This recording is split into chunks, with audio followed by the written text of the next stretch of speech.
ஈரோட்டிலிருந்து திருச்சி செல்லும் வழியில் ரயிலானது பாதியில் 1 மணி நேரமாக நிறுத்தி வைக்கப்பட்டிருப்பதாக அறிகிறோம். இதனால் பயணிகளில் ரயில்களில் வாக்குவாதத்தில் ஈடுபட்டு வருகிறார்கள். இது தொடர்பான தகவல்களை எமது செய்தியாளர் மணிகண்டன் வழங்கிட நாம் கேட்போம்.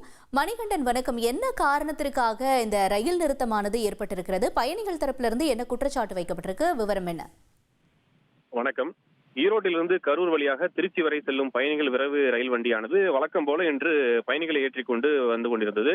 அப்போது கரூரிலிருந்து திருச்சி செல்லும் ரயில்வே பாதையில் திருச்சி கோட்டை அருகே தண்டவாளத்தில் பராமரிப்பு பணி நடைபெறுவதால் 3 மணி நேரத்திற்கு மேலாக இந்த வழியில் ரயில்கள் இயங்காது என சேலம் கோட்டை ரயில்வே நிர்வாகம் திடீர் அறிவிப்பு ஒன்றையும் வெளியிட்டது. இதனால் இந்த ரயிலில் பயணம் செய்த அனைவரும் கரூரிலேயே இறக்கிவிடப்பட்டனர். கைக்குழந்தைகளுடன் பயணிகள் 1 மணி நேரத்துக்கு மேலாக ரயில் நிலையத்தில் காத்திருக்கும் நிலை ஏற்பட்டதால் நிலைய மேலாளரிடம் விளக்கம் கேட்டபோது அவர் அலட்சியமாக பதிலளித்ததாக கூறப்படுகிறது. இதனால் நிலைய மேலாளர் மற்றும் அதிகாரிகளை முற்றுகையிட்டு பயணிகள் வாக்குவாதத்தில் ஈடுபட்டனர். மேலும் நிலைய மேலாளர் இந்த வாக்குவாதத்தின் காரணமாக பயணிகளிடம் மதியம் 12:45 மணிக்கு பாலக்காட்டிலிருந்து திருச்சி செல்லும் விரைவு ரயிலில் ஏறி திருச்சி செல்லுமாறு அறிவுறுத்தியுள்ளார். ஆனால் பயணிகள் ஈரோட்டிலேயே டிக்கெட் எடுக்கும் பொழுது தகவல் தெரிவித்திருந்தால் மாற்று ஏற்பாடுகளை செய்திருப்போம் எனவும், கரூர் வந்தவுடன் இந்த தகவலை திடீரென்று அறிவித்ததால் ரயில்வே நிர்வாகம் தான் இதற்கு பொறுப்பேற்க வேண்டும் எனவும் வாக்குவாதம் செய்தனர். மேலும் ரயில்வே இணையதளங்களிலும் ஆண்ட்ராய்டு ஆப்களிலும் கூட இதுவரை ரயில் ரத்து குறித்தான எந்தவித தகவலும் அப்டேட் செய்யப்படவில்லை என்றும் பயணிகள் குற்றம் சாட்டுகின்றனர். இதற்கு உரிய தீர்வு காண வேண்டும் எனவும் அந்த பயணிகள் கோரிக்கை விடுத்துள்ளனர். தகவல்களுக்கு நன்றி மணிகண்டன். தொடர்ந்து இந்த ரயிலில் பயணம் செய்த பயணிகள் சிலர் தெரிவித்த கருத்துக்களை நாம் பார்க்கலாம்.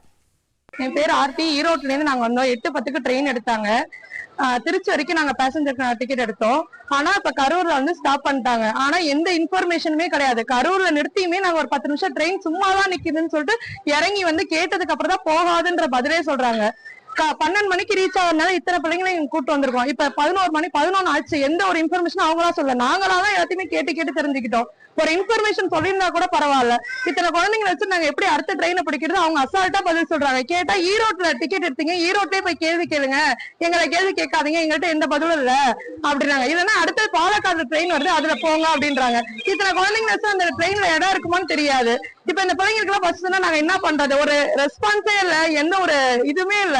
அவங்க பட்டுக்கு அசால்ட்டா இருக்காங்க. ஏதாவது ஒண்ணு இங்க நிக்க போதுன்னு ஒரு 10 நிமிஷத்துக்கு முன்னாடி சொல்றாங்க. டிக்கெட் எடுக்கிறப்ப சொல்லியிருந்தா கூட நாங்க அட்லீஸ்ட் அங்க இருந்துட்டு அடுத்த ட்ரெயினாவது வந்திருப்போம்.